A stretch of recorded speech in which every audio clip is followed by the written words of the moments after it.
days of willing yourself pure outbound to like 10 million ARR can be tougher and tougher. How are you guys solving this issue? This seems to be a bigger issue for me. You can get a lot of answers from your peers. Maybe they even give you a short list of vendors. You're not driving that engagement, right? It's like once they've decided all those things work, but like how do you help people decide? And it's getting harder and harder to get in front of people, to plant that idea, to plant the ideas around like, maybe I should try to fix this. So it's going to be very interesting to watch. I think the value that they got from it, what can you do now that you couldn't before? That one's really huge to get them to contrast, right? Coming into this, there was no way I could do X, Y, and Z. What do you think is changing there, right? So we feel like the buying process doesn't match the sales process.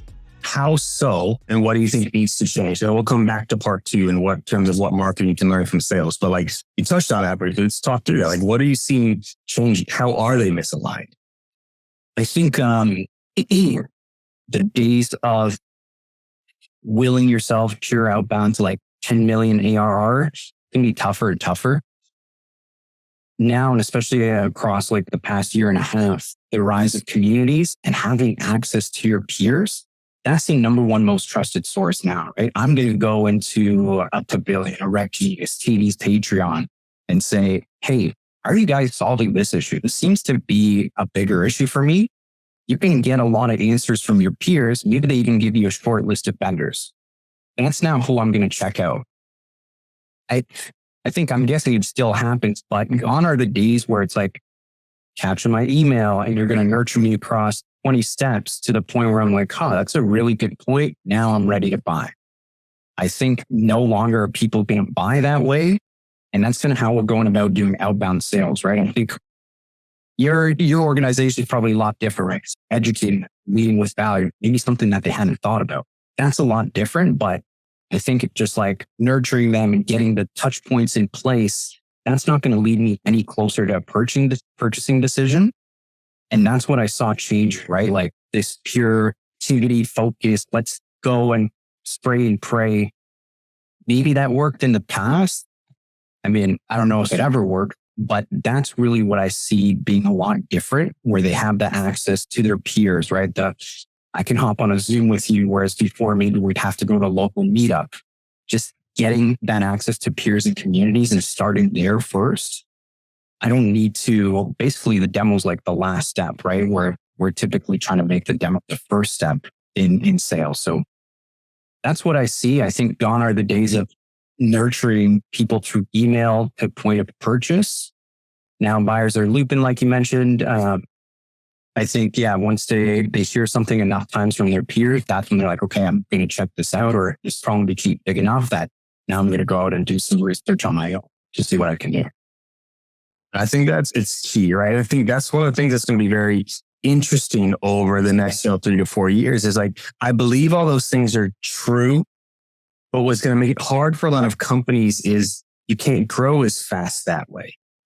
If you are just waiting for someone to have the idea to look on how to solve a problem, you're not driving that engagement, right? It's like once they've decided all those things work, but like how do you help people decide? And it's getting harder and harder to get in front of people, to plant that idea, to plant the ideas around like, maybe I should try to fix this. So it's going to be very interesting to watch how that plays out, because for a lot of companies, they can't just sit back and wait on inbound. Right? Like, I wish I had more inbound. That would be great. Can't do that. You know, I've got 150 people on my team. I don't have enough inbound demo requests to support all of that. And so it'll be very interesting to watch how this changes over time. So let's come back to the other part of this, right? So you talk about, like what, sales to learn from marketing. What about marketing learning from sales? You are a salesperson. What are you bringing over to the marketing side that's helping that marketing team support the sales team a little bit better? I think, yeah, for me, one of the huge benefits is like really understanding the funnel after they enter it, right? And what it really takes to get someone from, okay, there's a little bit of interest here, all the way straight through to purchase. Depending on the department, I find a lot of the time, maybe if you're in like product marketing and you're talking to customers quite a bit, but there's not enough marketers talking to customers to really understand. Absolutely. And it's typically sales playing the game of telephone and saying, hey, this this is what matters most. And then marketing goes off and does a white paper on that. It could be true. I think there's really good feedback from sales, but I think there's something to be said about hearing it firsthand from the customer, understanding their problems that they're trying to solve or where they're trying to get to.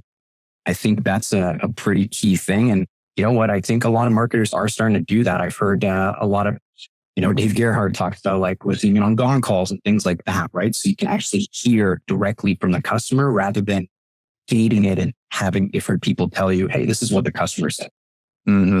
I think that's so huge, right? So all my marketers listening, it's one step to then, to at least listen to the sales calls, at least listen to some sales calls, but talk to some customers, talk to them, understand how they use the product, because that's the other side of this too, is like we talk about salespeople not using the product.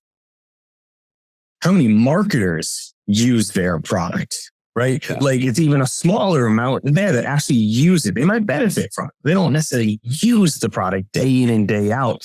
There's just such a gap there always, right? And that's where like sales sees an email or a white paper and goes, what is this about?